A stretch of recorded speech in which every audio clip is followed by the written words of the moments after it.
Hello, beautiful people. So, I wanted to come on today to talk about 3 lessons that I have learned about my periods and emotions. And so many women go through this, right? They struggle with really big emotions during different parts of their cycle. And I feel like you might be able to relate to this if you're watching it and you're a woman. And this is something that you experience. I'm not a hormone queen by any means. I still have so much to learn about hormones, about periods, as I'll share a little bit in my backstory. But what I do know a lot about is emotions. So it's been super interesting for me to see on my journey how my emotions have evolved with my cycle.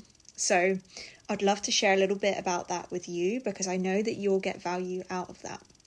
And I know you will because I've actually connected with a past client and we actually started working together because she experienced big emotions during her cycle, and she understood that the way to help navigate these feelings that come up is by learning the skill as to how to navigate her emotions. So that's what we did together. I've also had a recent client who has had a bit of a light bulb moment where she has noticed bigger patterns of anxiety during certain days of her cycle.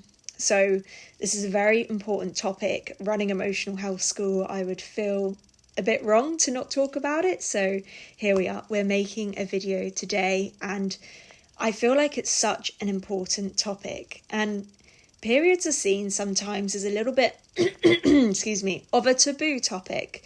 And I'm here to always talk about taboo topics. You know, if you want to talk about sex or plant medicine or whatever it is, that is what I'm here to talk about. These things that are seen as maybe something that's not societally acceptable to talk about. That means we probably should be talking about it because it's important. So, start with my backstory. We'll cycle all the way back to when I was 14. Becky's face filled with acne, walking into the doctor's office, saying, "Doctor, I've got acne," and them saying, "Okay, here's the pill." And that's where the story starts, is being given the pill at 14 to help with a skin condition, which was probably something else that's probably due to my lifestyle at the time. But that really kick-started this journey of being on lots of different pills for a very long time. And a lot of women can really relate to this, where they've had problems on a certain pill, so then they go to a different pill, and then they cycle through all of these different contraception methods, constantly changing the landscape of their hormones. So I was on the pill for a very, very long time. And then when I was very deep in my masculine, very deep in my high achieving burnout phase, maybe about 10 years ago at this point, I wanted to know the quickest, most efficient, most effective way to not have a baby, basically, right? To have effective contraception. So I got the coil or the IUD put in.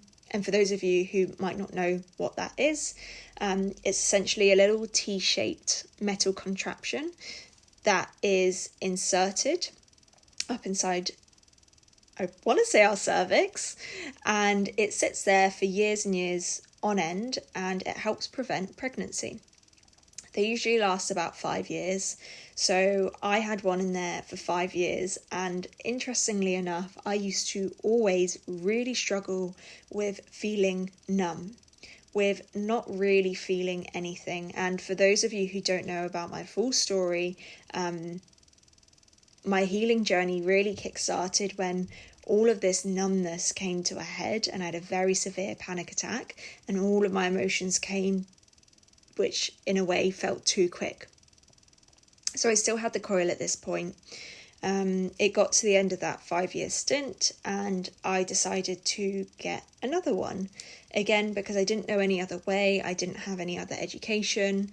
And I'd just like to say here, there is no judgment towards any contraception method that anybody does, because we all just do what we feel like is the best thing and the right thing for us. But the reason it's important to talk about is because we're not always told about other options, which will be within my 3 lessons in a minute. So I got the second coil put in, and, I started really going into my healing journey. And I think just one day I just woke up and a light bulb just went, and I realised that I wanted my body to be natural. I realised that I'd been so deep into my masculine that in order to reignite my feminine would be to have a natural cycle, to get the coil removed and to allow my body to process in the way that, sort of nature intended. So I went into the doctors maybe 1 or 2 years ago now, and I said, Doctor, I would love my coil removed, please. And I was met with, well, why do you want to do that? And I said, I don't want to put hormones into my body. And then I got this whole, because I didn't really understand what I was doing. And the fact is, in the coil, you do only get a very small amount of hormones. However, it is still changing the natural flow of your hormones. So although you're not pumping loads of hormones into your body isn't still going through its natural cycle, right? I wasn't having periods, but I didn't have the language or the understanding to explain that at the time.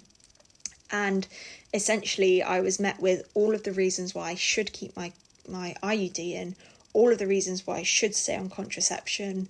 And the word should is very, very closely associated to guilt programming. So anytime you hear the word should, I would recommend that you question it. And that's exactly what I did. I came out of the office. I felt very deflated. I felt like my intuition was telling me to get this coil, get this IUD taken out, but the system wasn't encouraging me to do that. So I had to understand the gap and I had to improve my knowledge. So I did a lot more research. I did a lot more looking into what was right for me.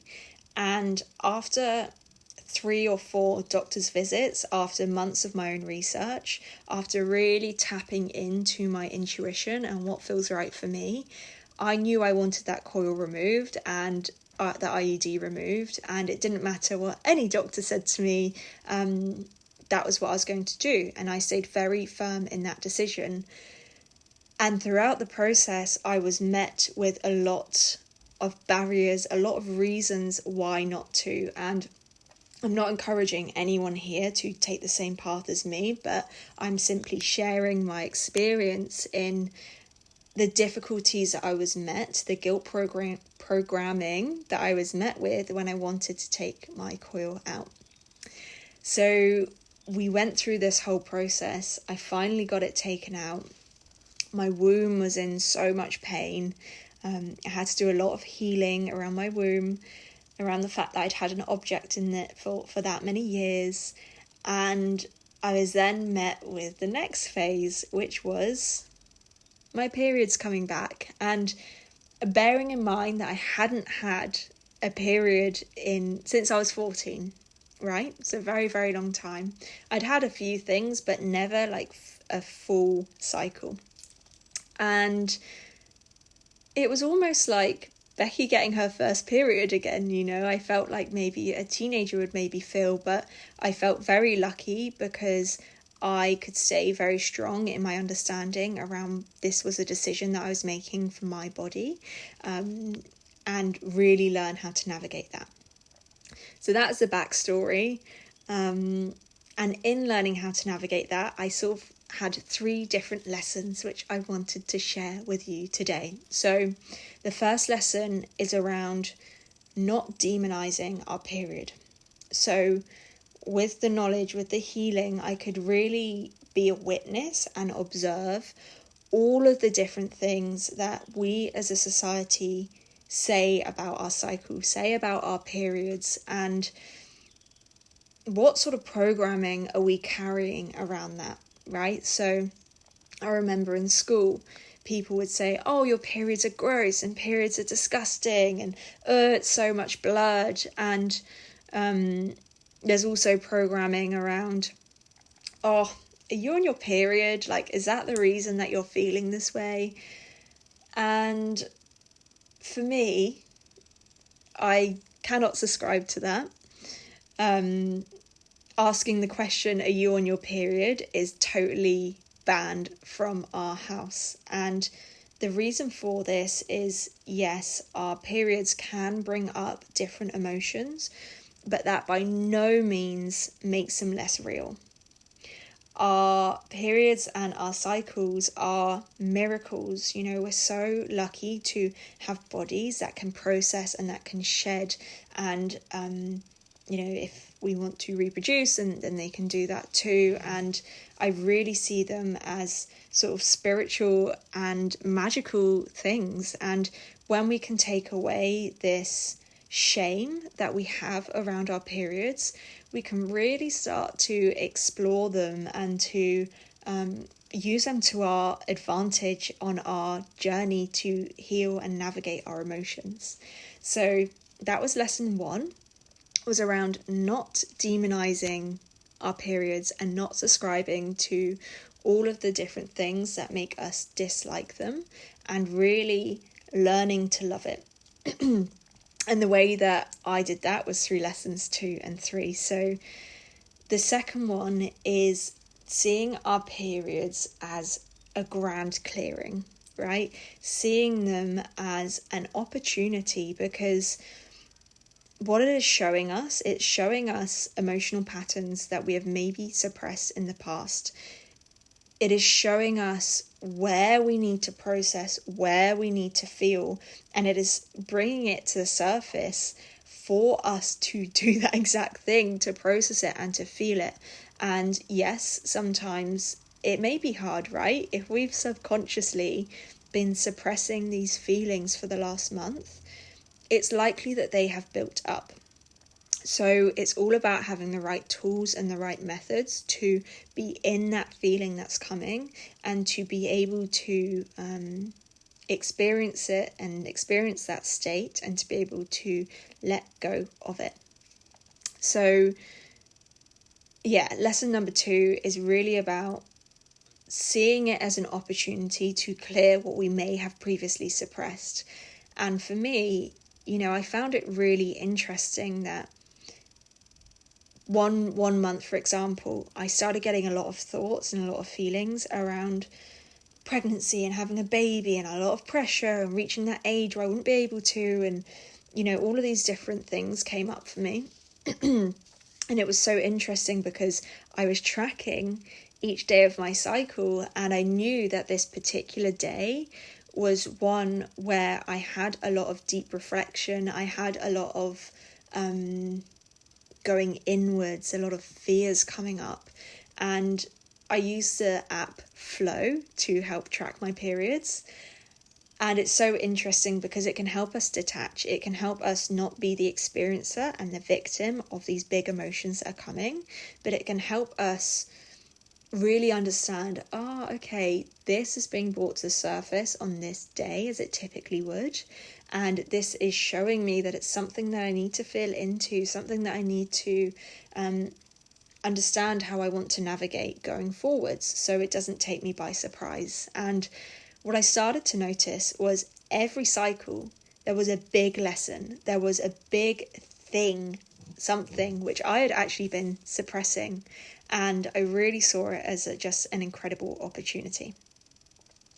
Now, so lesson 1, if I'm just to quickly recap, lesson 1 is around not demonizing our periods.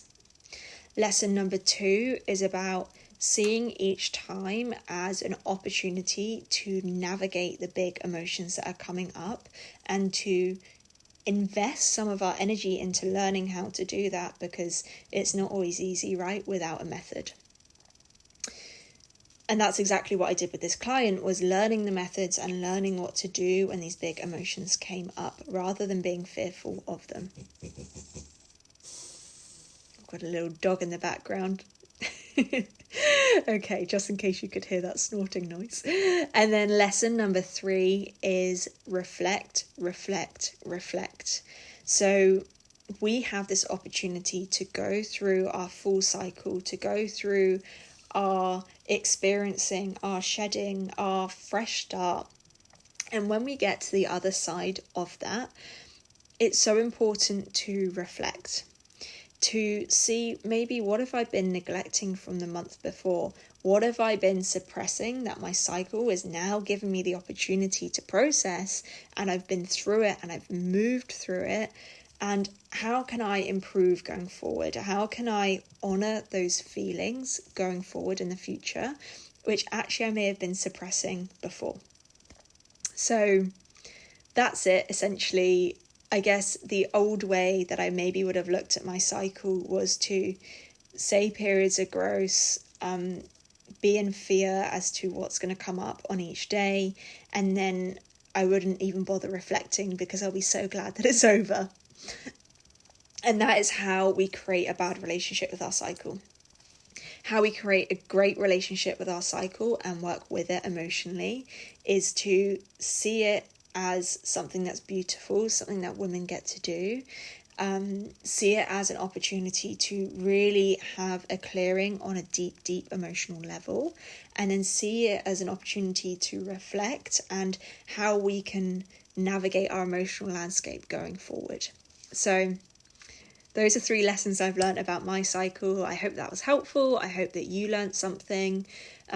If you would like to learn the tools, how to navigate your emotions, how to navigate all of these big changes during your cycle, and you want support during that, then please reach out to me. I'm at Emotional Health School on Instagram. I would love to have a discussion on this topic with you.